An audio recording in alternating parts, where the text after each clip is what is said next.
Hello, my name is Adeola Fowotade, and in the next few minutes, I'll take you through slides titled The Molecular Basis of Alpha Complementation and Blue White Screening and its use in molecular cloning.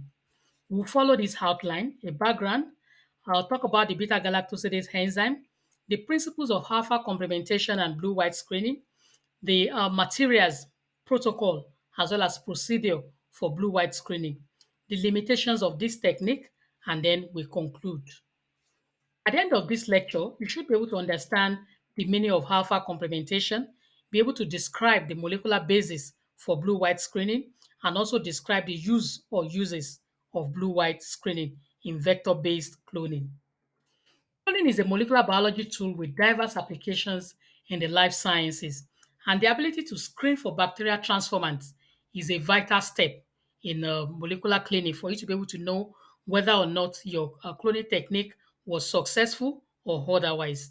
The blue white screening offers a rapid and also convenient technique for detection of the recombinant bacteria or even the non recombinant bacteria in vector based molecular cloning. And this activity relies essentially on the functionality of the beta galactosidase enzyme, which is known to be freely occurring in Escherichia coli. It's one of the early methods that has been discovered and developed over time for detection of successful cloning of insects during molecular cloning experiments. The beta galactosidase is an enzyme, a tetrametric enzyme that is encoded for by the LAGZ gene, LAGZ alpha in Escherichia coli. Its main function is the metabolism of lactose to produce glucose and galactose. Alternatively, the beta galactosidase enzyme is also able to cleave X-gal to produce galactose and 5-bromo 4-chloro 3-hydroxyl indole, which is going to be designated in the subsequent slide as one. And this compound, the 5-bromo-4-chloro 3-hydroxyl is able to undergo spontaneous dimerization and subsequent oxidization into a blue insoluble product known as the 5,5 prime 4,4 prime dibromo 4,4 dichloro indigo, which is going to be designated as 2 in the next slide. The hex gal by itself, although it's a chromogenic substrate, appears as a colorless compound. And so when you have the presence of a blue colored product at the end of the day, that tells you that the beta galactosidase enzyme is in its active form. The image on this slide is showing the X-gal being broken down by the beta galactosidase into the 5-bromo 4-chloro 3-hydroxyl indole, which again now dimerizes, oxidizes to form the 5,5-dibromo, the 4,4-dichloro indigo, which is a blue insoluble product and which proves the functionality or the active form of the beta galactosidase enzyme is being produced. For alpha complementation, this is actually based on the fact that the mutant form of the LAX-Z gene, which regulates beta-galactosidase enzyme, was discovered in some form of E. coli, the M15 strain. And this mutation is such that you have the short string of amino acid, specifically the N terminals 11 to 41, being deleted from this mutant LAX-Z gene, such that at the end of the day, what you have been encoded for by this gene is a non-functional beta-galactosidase, which is known as the omega peptide. The missing fragment in the omega peptide or in the non-functional beta-galactosidase is the alpha peptide form. And so if you are able to now clone in a gene containing this alpha peptide form, you will now have a combination of both the alpha peptide and the omega peptide, and this will lead to restoration of the functionality of the beta galactosidase enzyme. And when this happens, you refer to this process as alpha complementation. This is because the alpha peptide that has been introduced through successful cloning has now been able to restore the functionality of the omega peptide, such that now it's producing the known beta functional beta galactosidase enzyme. And this method has been described as far back as 1967 by Ullman et al. The principle of blue-white screening is based on the fact that in the LAG-Z sequence, you have this multiple cloning site. And so when you insert your gene of interest into the multiple cloning site or within your vector plasmid, the coding for the alpha peptide is disrupted. When you're able to disrupt the cloning for the alpha peptide, we would then not have the alpha peptide being able to bind to the omega peptide as we described in alpha complementation. So this is to say that when you insert the gene into this multiple cloning site, disrupt the alpha peptide, then alpha complementation does not occur. And so you do not have a functional beta galactosidase enzyme being formed. So if your cloning has been successful, what you should have are white colonies. This is because you have knocked out the alpha peptide and you have therefore inhibited alpha complementation.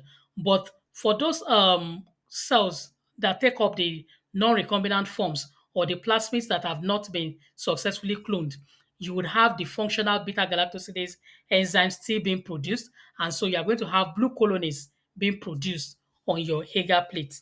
And this has allowed for a means of being able to quickly screen the transformation plates in order to determine if the gene of interest has been successfully ligated into the host plasmid, in which instance you would expect that the colonies that you would have will come out as white. And if, on the other hand, you have not been able to carry out a successful ligation, the beta galactosidase enzyme still remains functional and you have blue colonies being produced on the agar plates. This is a schematic representation of a typical blue-white screening procedure. And here you have your gene of interest being inserted into this plasmid vector. Here again, you have the sticky ends opening up at the restriction site for the gene to be inserted. And then the newly formed gene insert on the vector is now transformed into a competent E. coli bacteria. If your transformation process has occurred in such a way that you have the genes that have taken up the insert being successfully transformed, then on your agar plate, you should have the colonies that have been successfully ligated appearing as white. While on the other hand, if the transformation was unsuccessful or if the cloning was not successful and you have not been able to insert your gene of interest into the plasmid vector, then you have a functional beta galactosidase enzyme on the LAC-Z gene, and you still have the colonies appearing white on the agar plate. These are some of the materials that are required for blue-white screening, and this includes the competent E. coli. The DH5 alpha is one of the ones that has been commonly used, but there are some other ones. The most important thing is that they must have the mutant LAC-Z gene. You also need cloning vectors, and you can use different types like the PUC19, the P-Blue script, the PGMT vectors, and so on. And then you also need to have the HexGal and solvents like the dimethylformamide, distilled water, the isopropyl beta D1 thiogalactoparanoxide, which is a lactose metabolite, which is known to be able to trigger transcription of the lac operon gene that controls beta lactosidase enzyme secretion. You also need to have your screen antibiotic of choice, which could be kanamycin, ampicillin, or depending on your choice. And you also need to have your agar plates, which have to also be present for this procedure to be successfully carried out. And the protocol for blue-white screening can be basically divided into three main steps. There's the ligation stage where you are trying to clone or ligate your DNA of interest into the multiple cloning site of the plasmid vector. And the second stage is the transformation stage, where you want to introduce the plasmid vector with the foreign DNA insert into a competent E. coli. And then the screening stage is the end stage where you are doing your blue-white screening to identify whether your cloning has been successful or otherwise. For this lecture, we are going to focus on the screening stage. And for the blue-white screening procedure, you could either screen using Hager media that contains high PTG and XGAL, or you could use pre-made agar that do not have the high PTG or the XGAL. If you are using the Hager media containing high PTG and hexgal. Then you need to autoclave your media, cool to 50 degrees, and then add your 20 milligram per mil hexgal or your 100 micromolar of IPTG, as well as your screening antibiotics. And then you pour your plate, allow to cool at room temperature, after which you spread the transformed competent cells on the plate and then incubate. On the other hand, if you are using pre-made Hager plates that lack the IPTG and the hexgal, you still need to pour your plates in a safe environment within the laminar flow hood and then add your 100 micromolar IPTG, add your 20 milligrams per mil hexgal, allow this to dry for about, ensure that it's evenly spread, allow to dry for about 30 minutes, after which you spread your transformed competent cells, incubate the plate at inverted at a temperature of 37 degrees and watch out for production of the blue or the white colonies after a period of about 24 hours. These are some of the limitations of blue-white screening. Even though it's a good screening procedure, it does not allow you to be able to do selection of the recombinant colonies. And then again, you could have some of the colonies appearing as white. And this could happen if you have a large Z gene on the vector, which by itself is already non-functional and is unable to produce the beta galactosidase. So this is like a formation of like some false positive colonies. Again, another reason why you could have false positive white colonies is if you have a small sequence of the foreign DNA being inserted into the multiple cloning site and thus changes the reading frame of the LAC-Z gene. Even though your cloning is not successful, you will still have some false white colonies being produced. On the other hand, you could have like indeterminate results when you have small inserts within the reading frame of the LAC-Z gene. And this leads to a kind of ambiguous light blue colonies, which are neither here nor there. And this is because the beta galactosidase has only been partially inactivated and it's not a full functionality, non-functionality as you would expect if it was a successful cloning. In conclusion, the blue-white screening is a quick and easy way to determine if your gene of interest has been successfully ligated into a host plasmid if you are carrying out a vector-based molecular cloning.